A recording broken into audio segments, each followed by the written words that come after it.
Assalamualaikum warahmatullahi wabarakatuh. Bismillahirrahmanirrahim. Alhamdulillah alladzi arsala rasulahu bil huda wa dinil haqq liyudhhirahu 'ala ad-dini kullih wa kafa billahi syahida. Wassalatu wassalamu ala sayyidina wa habibina wa syafi'ina wa habibina wa syafi'ina wa qurrati a'yunina Muhammadin sallallahu alaihi wasallam wa ala alihi wa ashabihi ajma'in.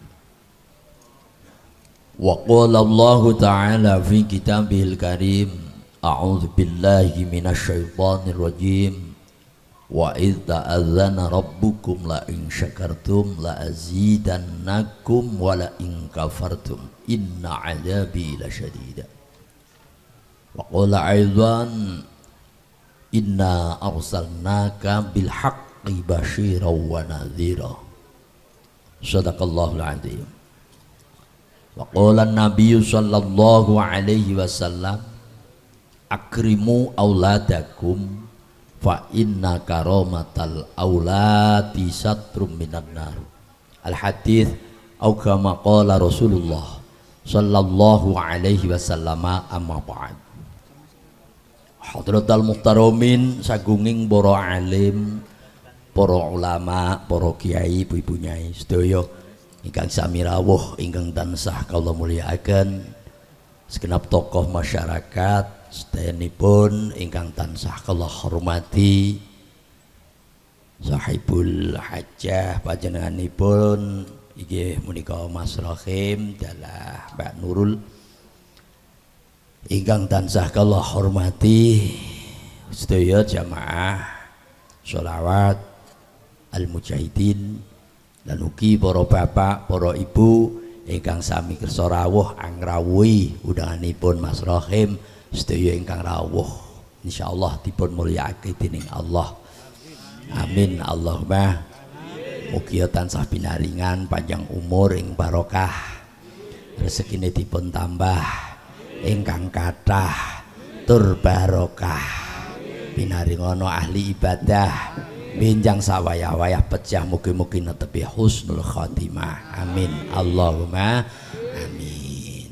Para bapak, para ibu, hadirin wal hadirat rahimakumullah, sesarengan monggo kita tansah nunjukaken rasa syukur datang Allah. Kita niki tansah syukur mergo napa Gusti Allah maringi nikmat niku nggih mboten leren-leren datang kula jenengan. Nggih napa mboten? Awake dhewe ambekan iki gak tau leren belas. Mulane kula jenengan niki dikongkon akeh matur nuwune karo Gusti Allah, wirung liya-liyane. Mula alhamdulillah kita dipun paringi kesempatan nggih wonten ing alam donya gesang sing namung sedhela niki. Urip kula jenengan sedaya niki namung sekedap Bu, nek dibanding urip besok ning akhirat niku ora ning apa-apane. Jadi teng mriku sedina niku nek cara urip ning donya ditempuh 1000 tahun. Jadi 1000 tahun kula sampean pomo ning donya niki ning kono lagi diitung dinten. Mula kesempatan ingkang sae kita dipun paringi panjang yuswa, dipun paringi panjang umur ning alam dunya niki, monggo kita damel sak sae-saenipun sehingga ndadosaken bekal sangu kula panjenengan benjang mriku niku kedah beto kesaenan menika. Allahumma ya termasuk dalu niki. Mila kersane kula jenengan sedaya niki tambah sae, monggo kula jak sareng-sareng maca Asmaul Husna nggih. Muga-muga kanthi barokahipun Asmaul Husna hajatipun Mas Rahim, Mbak Nurul estu-estu dados hajat ingkang dipun ridhoi dening Allah Subhanahu wa taala, ingkang gadhah hajat ngakekahi putrinipun ingkang kabaring asma An-Nada Ca Alfiana Ayu Sahira mugi-mugi dadosa lare ingkang sholihah. Amin Allahumma. Nasalluka ya man huwa Allahul ladzi la ilaha illa huwa ar-rahmanur rahimul malikul qudusus salamul mu'minul muhaiminul azizul jabbar المتكبر الخالق البارئ المصور الغفار القهار الوهاب الرزاق الفتاح العليم القابض الباسط الخافض الرافع المعز المذل السميع البصير الحكم العدل اللطيف الخبير الحليم العظيم الغفور الشكور العلي الكبير الحفيظ المقيت الحاسب الجليل الكريم الرقيب المجيب الواسع الحكيم الودود المجيد الباعث الشهيد الحق الوكيل القوي المتين الولي الحميد المحيي المبدع المعيد المحيي المميت الحي القيوم الواجد الماجد الواحد الأحد الصمد القادر المقتدر المقدم المؤخر الأول الآخر الظاهر الباطن الوالي المتعالي البر التواب المنتقم العفو الرؤوف مالك الملك ذو الجلال والإكرام المقسط الجامع الغني المغني المانع الضار النافع النور الهادي البديع الباقي الوارث الرشيد الصبور الذي ليس كمثله شيء وهو السميع البصير. Monggo sareng-sareng nas'alu namo sareng-sareng Allahumma sholli afdhalas sholati ala as'ati makhluqatika sayyidina Muhammad wa ala alihi wa sahbihi wa sallim adada ma'lumatika wa midada kalimatika kullama dzakaraka dzakiruna wa ghafala an dzikrikal ghafilu. Alhamdulillah niki naminipun waosan Asmaul Husna. Orang nganti 2 menit ndak kena apa kadek suwi le sampean ra melu kok. Sampean apa melu bareng mboten ketinggal ora ana 2 menit, 1 menit langkung saiki. Alhamdulillah mugi-mugi barokah Asmaul Husna. Asmaul Husna iku nama-namane Allah, asmane Gusti Allah yang terbaik. Mula mugi-mugi sing rawuh kanthi niat nekani hajat loro, niat ngaji 3, niat silaturahim, muga-muga pikantuk rahmate Gusti Allah sedaya. Amin Allahumma. Muga-muga sedaya besok saged mlebet swarganipun Allah. Amin ya rabbal amin ya rabbal. Muga-muga iso ning kono iso kepethuk, iso ketemu awar kalih Kanjeng Nabi Muhammad sallallahu alaihi wasallam. Amin Allahumma. Allahumma sholli ala Muhammad. Kanthi waosan sholawat mugi-mugi kula panjenengan kanthi barokah maca sholawat Pak Bu. Kula jenengan niki nek gelem ngakeh-ngakehno maca sholawat, siji uripe ning donya niku dicukupi karo Gusti Allah sampai teko akhirat. Amin Allahumma. Tapi sing ikhlas, sing mantep, sing yakin nek sholawat niku beto barokah dunia sampai akhirat. Amin Allahumma. Niki kan dibacaan sholawat kula panjenengan zaman akhir ngeten niki angsal dilagokno nggih angsal, maca biasa nggih angsal. Sing paling gampang iki sholawat Jibril. Dan seperti sholawat Jibril. Allahumma sholli ala Muhammad. Sallallahu ala Muhammad. Sallallahu alaihi wasallam. sallallahu ala Muhammad sallallahu alaihi wasallam. Go sareng sallallahu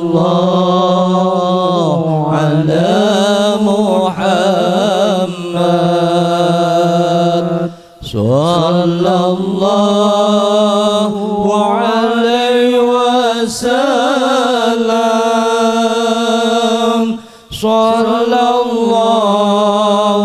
ala Muhammad sallallahu alaihi wasallam. Moga malih sallallahu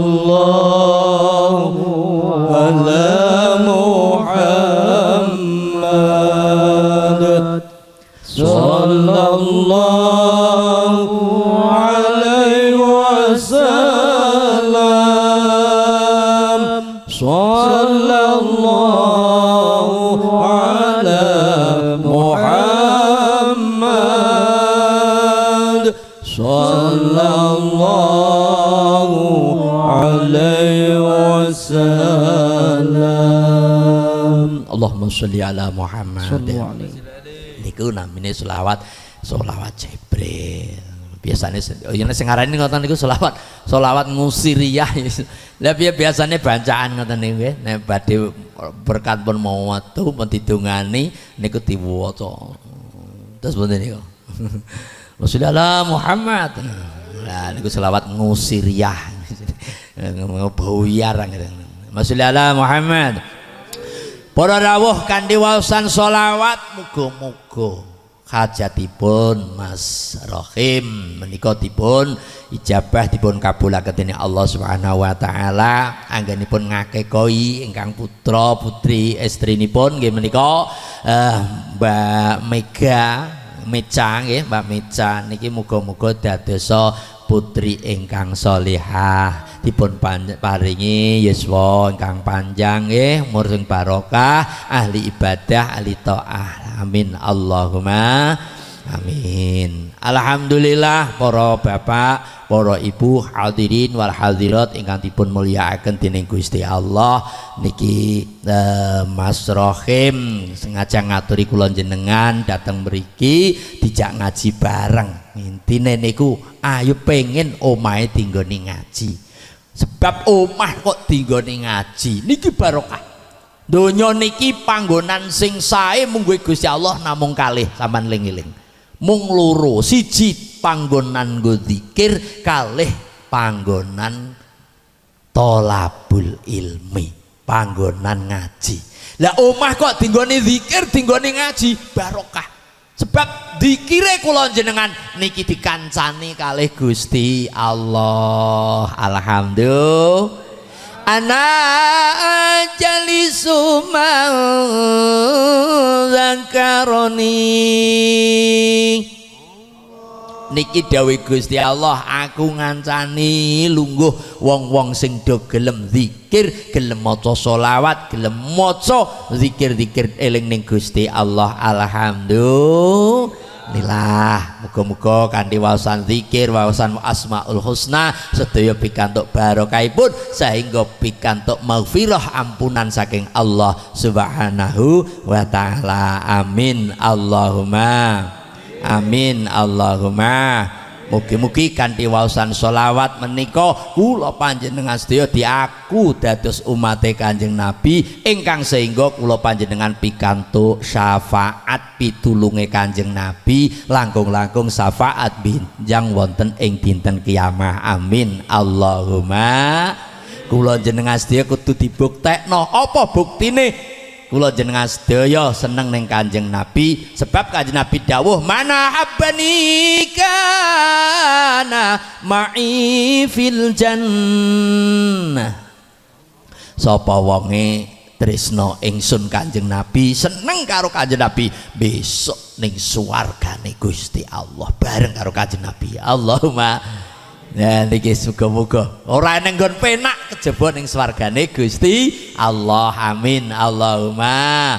Muga-muga iso selalu kumpul seneng napa menika eling ning Kanjeng Nabi. Besok sampai ajal kula jenengan sedaya tetap mencintai dan tetap menyanjung dhateng Kanjeng Nabi sehingga wonten swarganipun Allah saged kempal dhateng Kanjeng Nabi. Amin Allahumma.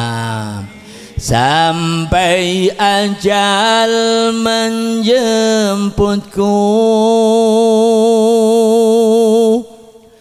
Gus lalu memujimu, memuji ning Kanjeng Nabi dan menyanjungmu ya Muhammad kekasihku. Allahumma hingga di surganya Allah ku ingin bersamamu ya Ilahi, kabulkanlah doaku. Allahumma. Ayo bro. Salatullah salamullah ala taha rasulillah. Salatullah salamullah ala yasin habibillah. Salatullah salamullah. Go sedaya derek selawatan nggih insyaallah. Zayyinu majalisakum bi sholati alayya fa inna sholatakum alayya nurun yaumal qiyamah. Panggonan lungguhmu ngeten niki kula panjenengan kalih Kanjeng Nabi kon ngenggoni maca selawat, sebab selawat sing kula sampean waca niki iso ndadekno sebab besok padang ning dina kiamat. Amin Allahumma amin. La yasin habibillah. Salatullah salamullah ala taha rasulillah. Salatullah salamullah ala yasin habibillah. Sampai ajal menjemputku, ku selalu memujimu, menyanjungmu ya Muhammad kekasihku. Hingga di surganya Allah ku ingin bersamamu ya Ilahi, kabulkanlah doaku. Salatullah salamullah. Monggo nggih sedaya Rasulillah. Aulan nasi bi yaumal kiamat yaltaruhum alayya shalah. Wong sing oleh keistimewaan besok dina kiamat yaiku wong sing gelem padha maca selawat nalika ning donyane. Mula dalu niki diajak bareng-bareng akeh-akeh selawat, muga-muga Tuhan paringi tambah rahmat. Amin. Ala yasin habibillah tawassalna bi bismillah wa biladi rasulillah wa kulli mujahidilillah bi alil badri ya Allah. Salatullah salamullah ala taha rasulillah. Salatullah salamullah ala yasin habibillah. Allahumma sholli ala Muhammad. Oleh selawat dilagokno napa mawon monggo niki napa bentuk ekspresi kula jenengan seneng kula jenengan dateng Kanjeng Nabi. Sampan lagokno cara lagu pundi monggo, Jawa Barat, Jawa Tengah, Jawa Timuran monggo. Nggih niku wau lagu napa niku wau? Ya Allah, bersyukur nggih. Masyaallah. Apa indianan monggo, terserah. Lho, selawat oleh, tapi nek liyane selawat yo delok-delok. Azan mbok lagokno, mbok gawe lagu reno-reno. Hayya 'alas shalah. Hayya 'alas shalah. Parani cah nom-nom tenan sampean. Iki opo adzan kok apik men. Puarani terus melok salat berjamaah. Allahumma. Nek liyane masyaallah jane. Selawatan monggo. Sampeyan pengen model cara indianan monggo. Nek sing sakniki napa sing ngetren sakniki napa? Joko tingkir ya Allah. Joko tingkir. Ayo aja beda. Tuh, aku nek Joko tingkir beda banget. Joko tingkir wali Jawa. Joko tingkir wali Jawa. Murite Sunan Kalijaga. Lha ngono, Joko tingkir kok ngombe. Lah nek tukang parkir ngombe dawet ngono ya seger tenan ngono. Joko aku nek matan iki yo.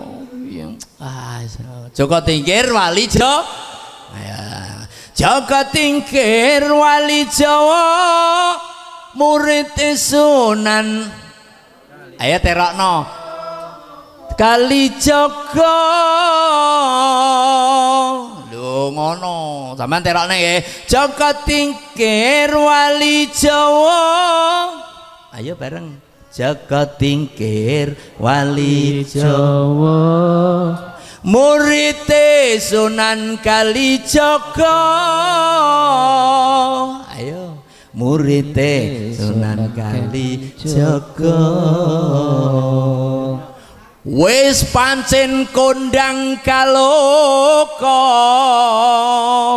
ayo wis pancen kondang kaloka dadi wali ya dadi raja dadi wali ya dadi raja dadi wali ya dadi raja Joko tingkir wali Jawa murid Jenjang Sunan Kalijaga wis kondang kaloka dadi wali ya dadi raja dadi wali ya dadi raja salatullah salamullah ala toha rasulillah salatullah salamullah ala yasin habibillah ala yasin habibillah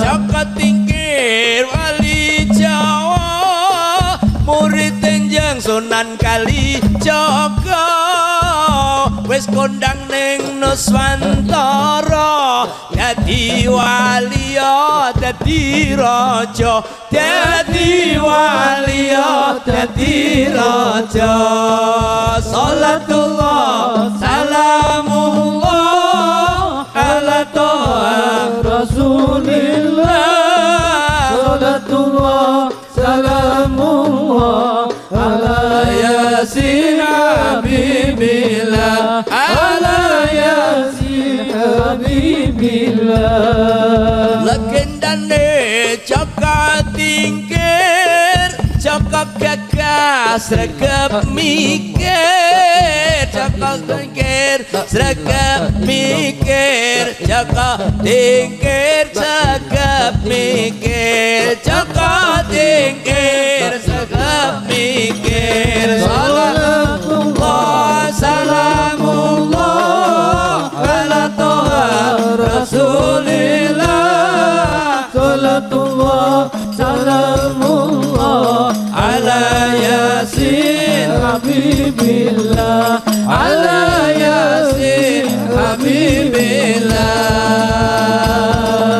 Allahumma sholli ala Muhammad yo ngono nu mosok Joko tingkir ngombe apa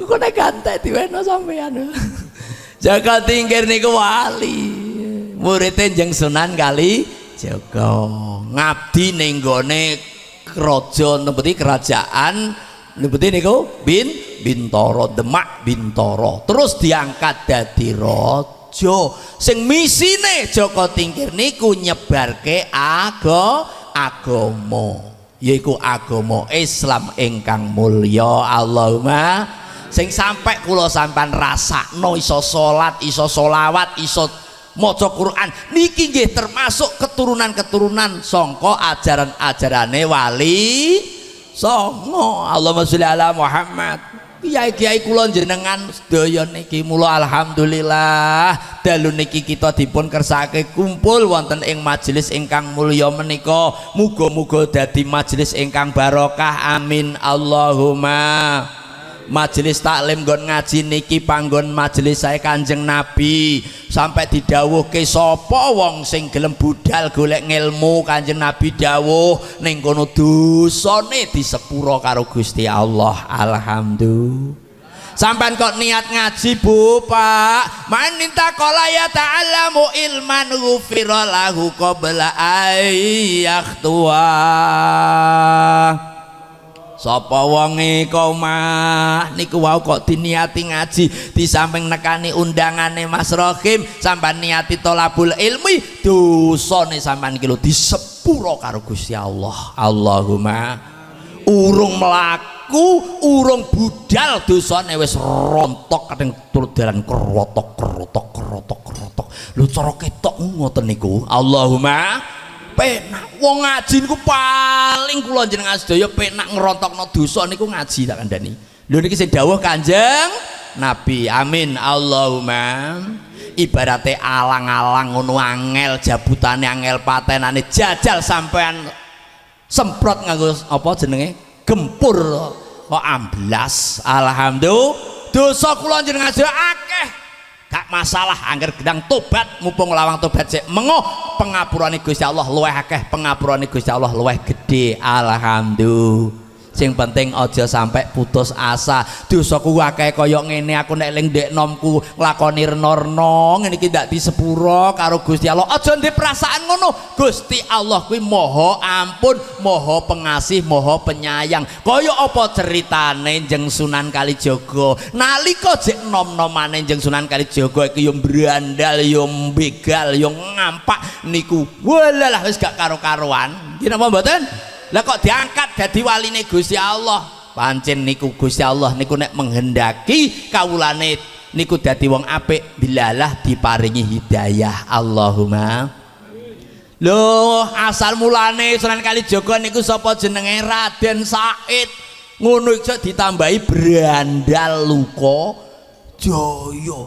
Mulane anggere ning Raden Said Brandal Luka Jaya tuntak tung lah kuwi jelas rame lakone mesti lakone apa Sunan Kalijaga akhire kok meguru ning gone Njeng Sunan Bonang Sunan Kalijaga diwejang sampai mituhu ning gone Njeng Sunan Bonang diangkat dadi waline Gusti Allah sing sakniki jenengan siarahi teng Jawa Tengah panggenane teng Kadilangu mriku. Alhamdulillah. Muga-muga kula jenengan sedaya nguri-nguri budaya Islam, nguri-nguri Islam, neruske perjuangane para wali songo, neruske perjuangane Kanjeng Nabi. Muga-muga besok dikumpulke ning swargane Gusti Allah kalih wali-waline Gusti Allah. Amin Allahumma.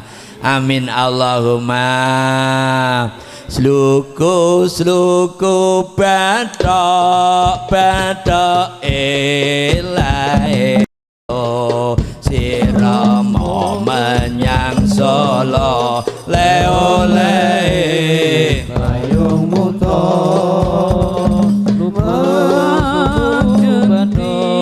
bathok elae sirama menyang Solo le-ole payung muto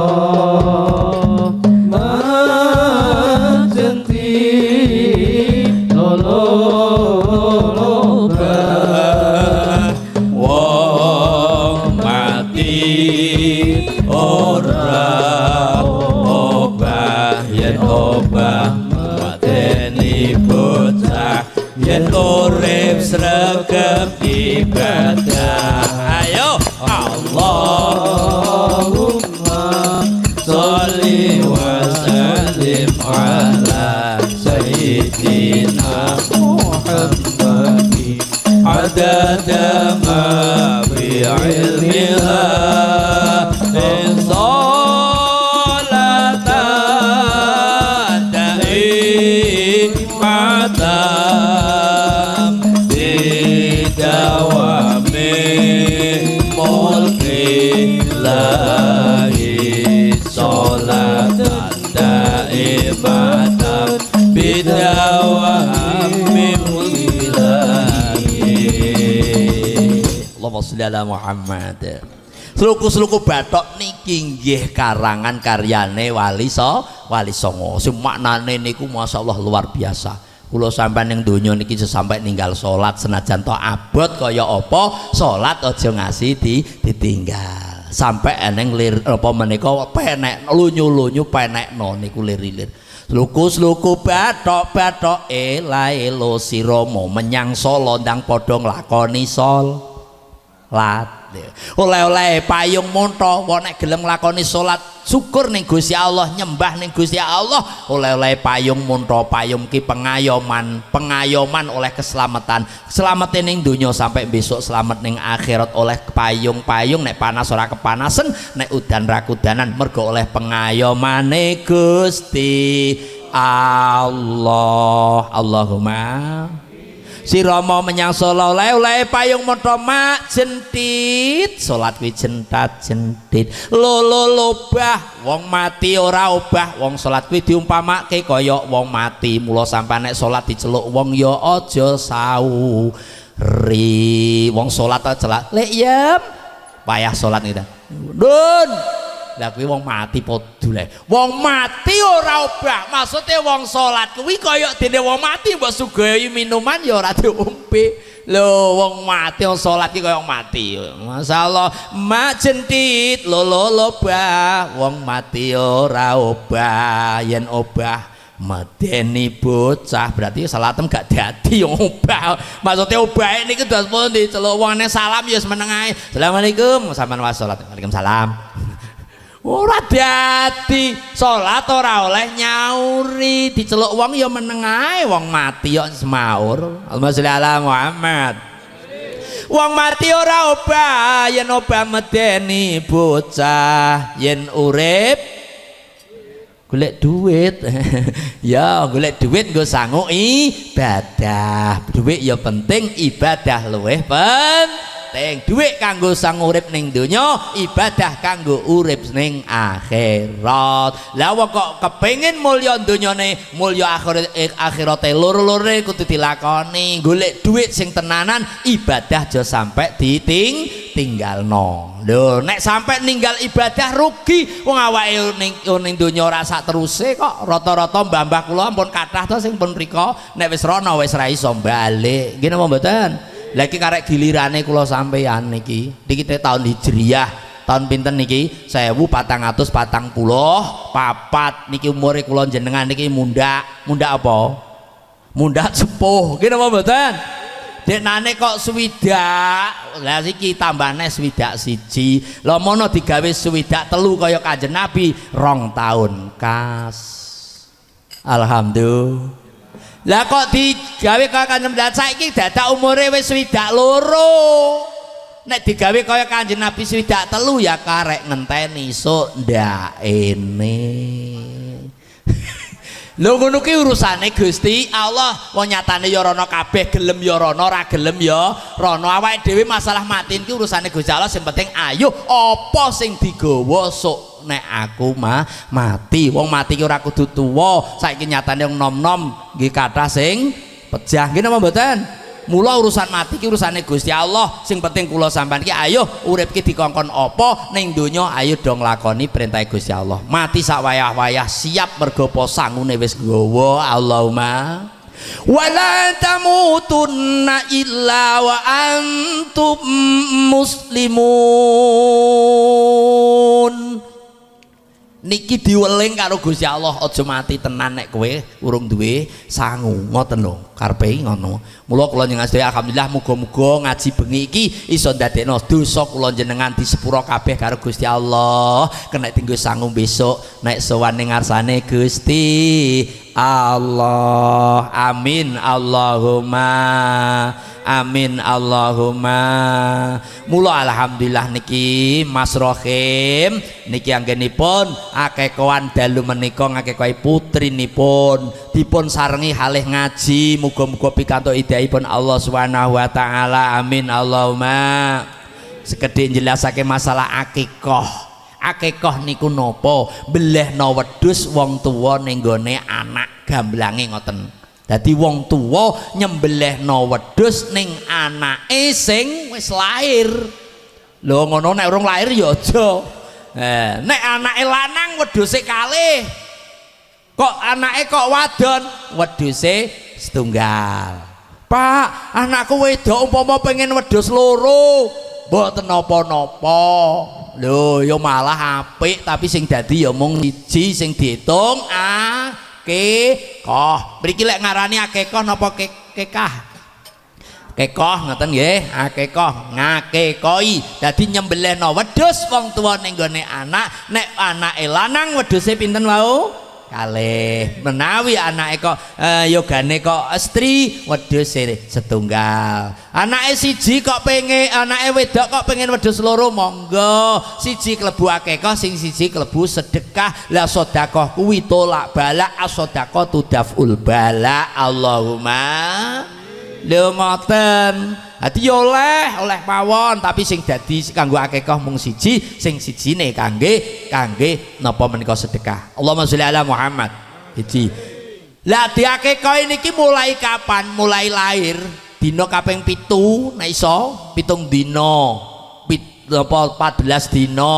Menawi 14 dina dereng saged ngenteni 21 dina, bocah umur 1 wulan, 2 wulan, 3 wulan sampai setahun monggo. Akikah niku sing penting anake aja ngasih dewasa. Lho ngono wis balik. Balik niku kira-kira cara tengere umur pinten? 15 tahun. Lanang wedok kok wis 15 tahun kuwi berarti wis balik. Lho apa eneng sing urung 15 tahun balik wonten? Lare estri sing wis prei. Tiyang mriki nek ngarani napa? Kuwi ya wis balik. Sasta sakniki kelas 6 SD mpun prei, berarti niku dos pundi Pak? Anakku wis balik urung tak akikoi. Biyen nalika jek alit kula dereng gadah mendo, ngoten niku dos pundi? Lah lon duwene nembe sakniki, mendo sing sakniki jenengan paringke yogane ben diniati piyambak. Ngoten jalan keluare nek wis dewasa akikah diniati kanggo awake dhewe. Paham nggih? Dadi kanggo awake dhewe kados kula ngeten iki umpama mbiyen kula diakikah ya kula ngekahi niat ingsun akikah kanggo awakku dhewe. Allahumma sholli ala Muhammad. Lah niku akikah umure wedhus sami kalih napa kangge kurban. Nek wedhus gibas umur setahun pun poel nggih, wedhus gibas. Tapi nek wedhus Jawa umur 2 tahun biasane ngoten, poele ngoten. Lah kangge akikah malih, lah nek anake lanang loro langsung brek, maksudnya iki langsung double loro. Malah sae kok upama mboten langsung kalih, setunggal nyicil mboten napa-napa. Tahun saiki siji, sok mben neh napa beleh malih mboten napa-napa. Apa hikmah kanggone akikah? Akikah niku minangka tebusan anak niku Bapak Ibu kula bahasane basa mriki mawon ben paham bahasane. Anak niku nek cara istilahnya tasik nek urung diakikahi tasik di dalam gadean, sik digadekno. Lah digadekno ki bener anake, tapi urung iso manfaate kurang. Ibarate kula sampean duwe sepeda ning gone gadean yo ngaku nek kuwi sepedae tapi urung iso nganggo mergo jek digadekno. Lah kanggo nebus putra niku wau jenenge akikah. Allahumma sholli ala Muhammad. Lho niki Mas Rohim nebus putrane wis muga-muga bocah nek diakekoi lamun duwe pikirane cerdas tambah cerdase, kok pikirane urung patek cerdas insyaallah diakekoi tambah cerdase. Amin Allahumma amin. Terus malih kangge akekah niki masih tasik kangge akekah niki saene dos pundi masakane. Nek saged kangge tafaulan akekah niki dimasak manis nisa nggih, menawi mboten manis mboten napa-napa niki namung saene mawon. Jadi tetep sah akekoe dimasak legi Bu. Tiang mriki nek masak legi dimasak napa namine? Masak napa? Nek gen kula kok semur, nek mriki napa? Sami semur. Masak semur, aja kok diwai blak-bleki gula aja. Masak semur, utawa dimasak kecut. Kecut niku napa sukane? Nggih napa? Ya aseme ya aja sitok to, aseme loro jenenge asem. Aseme dobel. Allahumma sholli ala Muhammad. Lah terus malih nek saged malih nek akekah niki sunate disedekahno bentuk masakan mateng. Tapi nek kurban niku saene disedekahke bentuk napa daging. Bedane teng mriku. Terus kangge akekah malih mbok bilih mangke balunge niku saged diklonyom ya diklonyom aja dikepruki prak pecah kabeh. Nek saged ampun ngoten. Nek kenek lah sebab napa tafaulan kanggo ngalap ketularan bocah sing diakekah iki mung ben duweni fisik tenagane sing kuat. Amin Allahumma. Terus balunge nek saged mangke terus dipendem dhewe, balung dhewe ngoten. Niki kangge pengalaman napa menika kangge akekah keterangane ngoten. Insyaallah tafaulan ngalap ketularan. Amin Allahumma amin. Para rawuh ingkang kawula mulyakaken, di samping menika acara akekahan Mas Rohim ngaturi panjenengan niki alhamdulillah Pak Bu kula panjenengan sedaya dijak ngaji. Mas Rohim niki pengen kaya dawuh Kanjeng Nabi, man dalla ala khairin falahu mithlu ajri fa'ilihi. Bentuk senenge ning gone anak, bentuk mulyakno ning gone anak Mas Rohim niki ngajak ngaji panjenengan sedaya. Ben oleh barokah ngaji panjenengan sedaya. Lumeber wonten putri nggih menika Mbak Mica, muga-muga niki estu-estu dados putri ingkang estu tuhu datang Allah, taat datang Allah, taat datang Rasulullah, bekti datang tiang sepah, manfaat menggaeng agama nusolan bangsa. Amin Allahumma.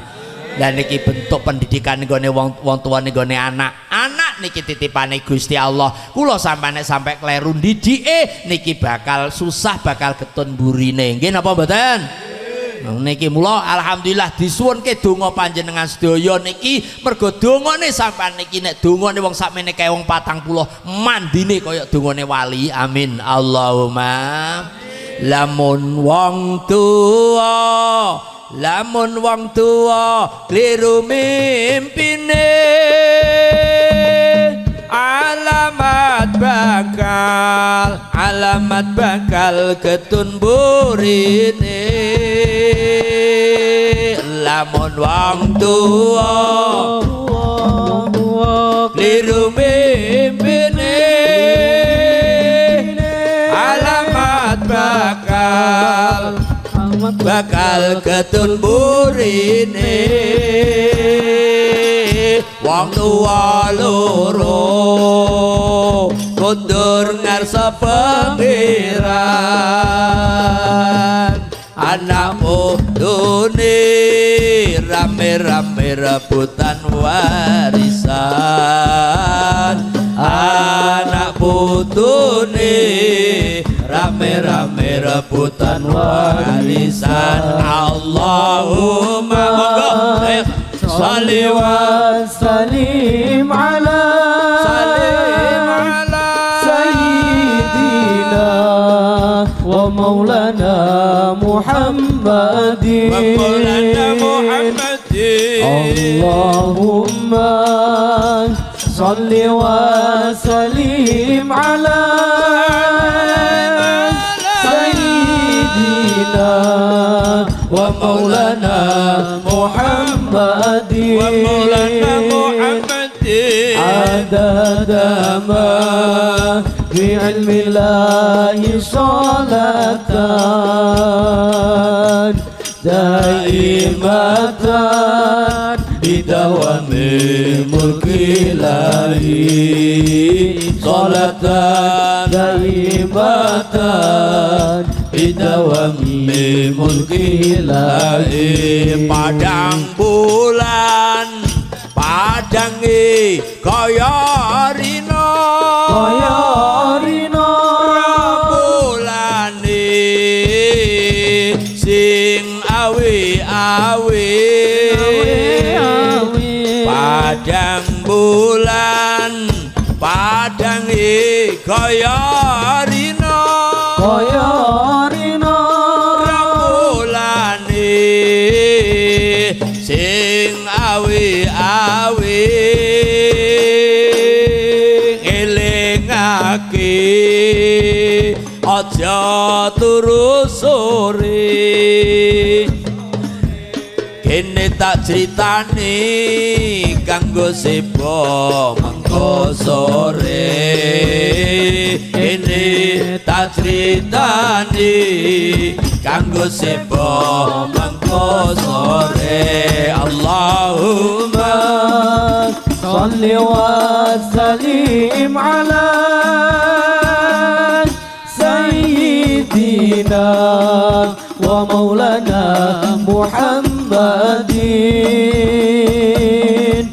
Allahumma sholli wa sallim ala sayyidina wa maulana Muhammadin. Adada بعلم الله صلاة دائمة بدوام ملك الله صلاة دائمة بدوام ملك الله. Allahumma sholli ala Muhammad. Niki tugas kula jenengan angsal amanat titipane Gusti Allah rupane putra. Anak niku minangka buah hati.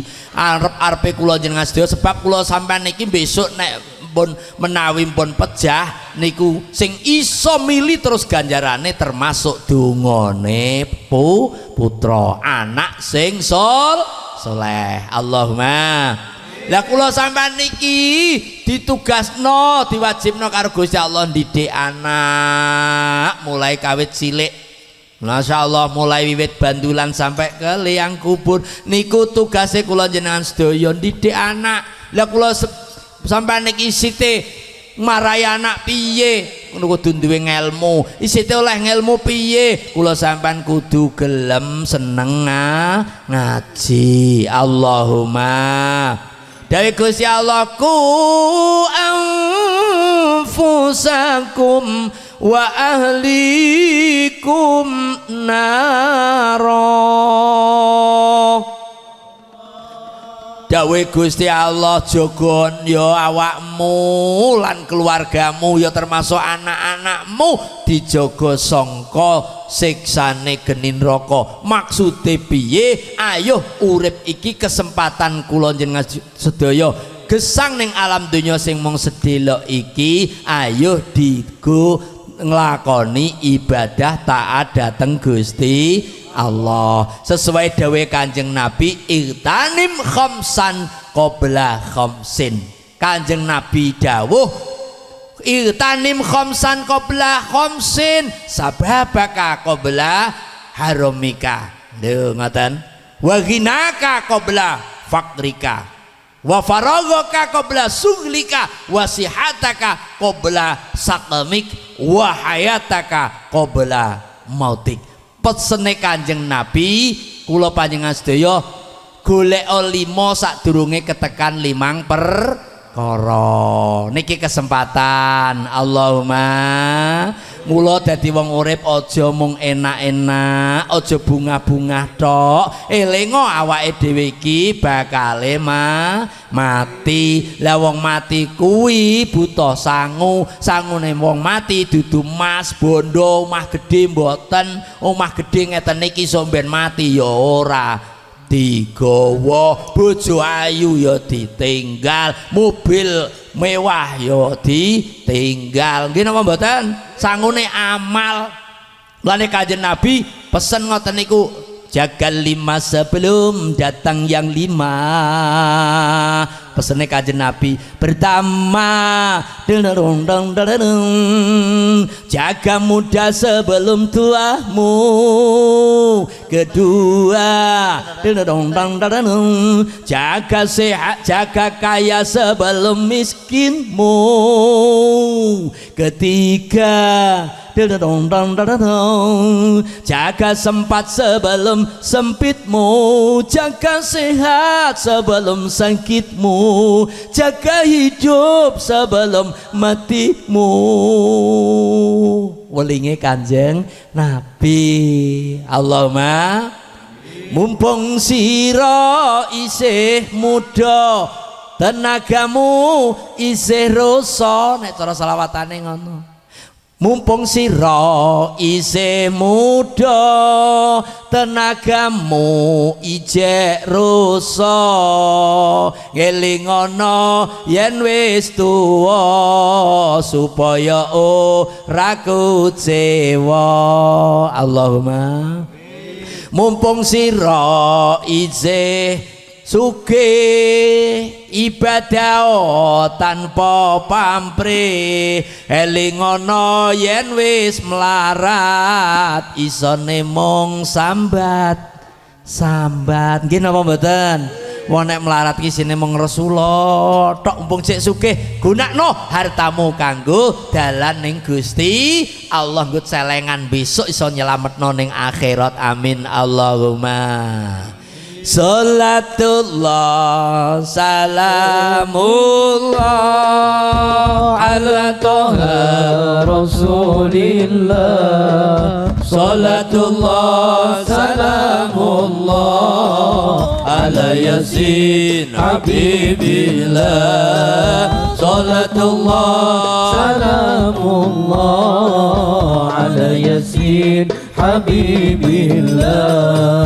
Mumpung sira isih sempat, ibadah sing semangat.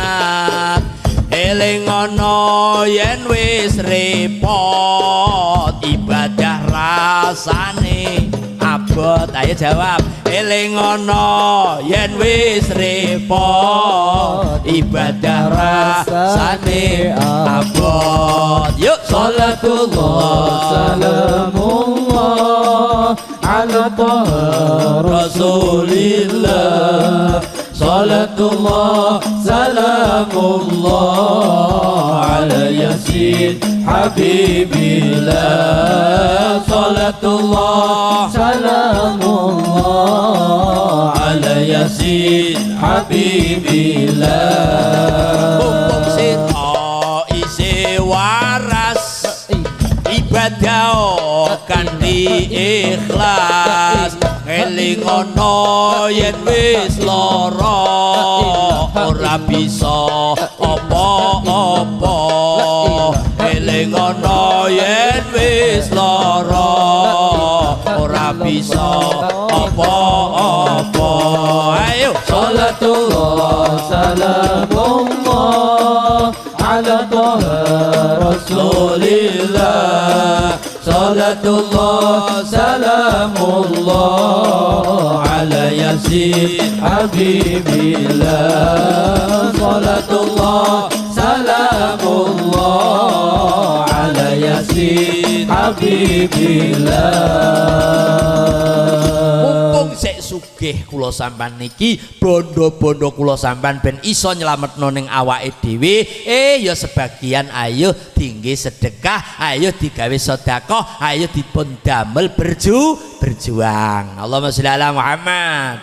Mumpung sira isih sugih, ngamalo tanpa pamrih sedekah niku sesuai kalih kemampuan ngono pantese piye mampune emprit ya sedekah ya cilik wong pancen manuk emprit ngendoke ya cilik lho nek banyak ya ngendok sing gedhe banyak kok lho ngono aja kuwalik banyak kok melok-melok ngendok emprit ki banyak gering kuwi lara kuwi mosok banyak sakmono gedene kok ngendoke sak emprit lah sewalike manuk emprit cilik ndoke ya cilik wae aja ngendok kaya ndoke banyak nek atase kemampuane cilik ya cilik aja ngoyo-ngoyo kaya banyak lara kok lho ngono manuk emprit sakmono kok ndoke kaya sak ndok banyak piye polae maksude kula sampean niki ngamal ibadah ngamal sedekah niku sesuai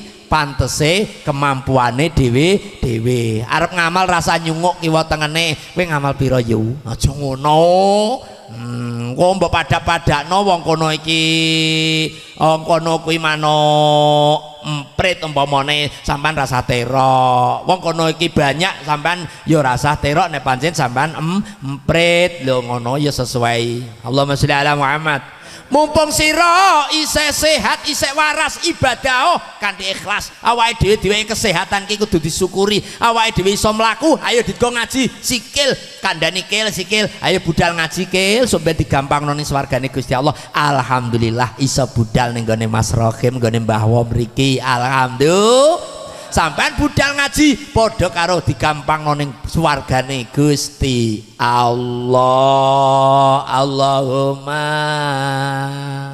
dadi wong budal ngaji golek ngelmu niku gedhe ganjarane tengok-tengok ning nggon ngaji niku disepuro dosane dumlakne dosane sampean iki resik rontok dienggo ngaji saking senenge wong ngaji niku sampai ngantuk mulakno ngaji niku mergo apa dosane sepuro ning pertamanan surga kok Allahumma lane ngaji niku sing akeh senengane manggon ngarep pengguri nah ngono wong medheke wis krasa ki karo aku nek ngaji nek ngantuk ben gak ketara tapi di sepuro dosane karo Gusti Allah alhamdulillah ngantuk ya oleh ngantuk lak mripate lho lak kupinge bokonge lak ora ngantuk nyatane bokonge jek nemplek besok bokonge ini swarga alhamdulillah wa tasyadu arjuduhum bima kanu yaksibun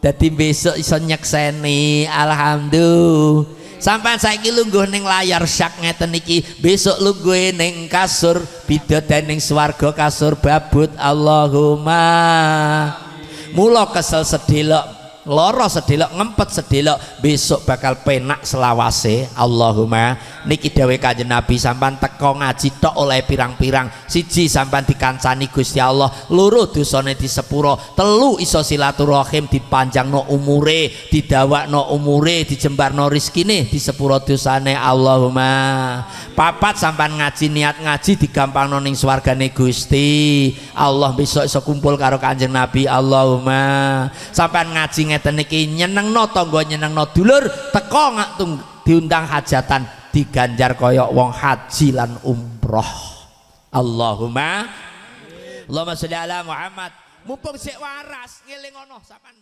sawangen wong sing lara